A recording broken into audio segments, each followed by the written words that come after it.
More than 250 Venezuelan men detained for months in El Salvador's CICOT prison have returned home. They have been deported by the United States earlier this year, not to Venezuela, but rerouted under the Alien Enemies Act with no hearings, no charges, and no explanation.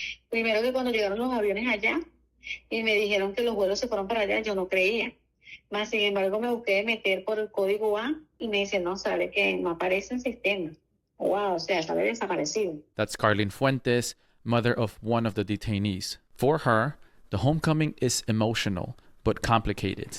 The first time she saw her son after his release, she told the Latino Newsletter he looked physically present, but emotionally vacant. He was distorted, quote, as if he had just woken up from a dream. She said she feared he would need a lot of mental help. But Fuentes was not alone fighting for the detainees. In June, Jetsi Arteaga joined other Venezuelan mothers on a trip to Geneva, where they had delivered letters and personal testimonies to UN human rights officials. They hoped to raise alarm about the conditions their sons were facing in CICOT. Estamos tocando puertas, solicitando ayuda, exigiéndole al alto comisionado que se pronuncie con respecto a lo que está pasando con nuestros hijos. But at the time, they received no public response. Arteaga's son, Carlos Alejandro, was one of the detainees. She found out where he was through a phone call from his partner. Me dice, ¿viste lo que pasó con los aviones que salieron de Estados Unidos? Yo le pregunto, no, dime qué pasó, ¿le pasó algo a Carlos Alejandro?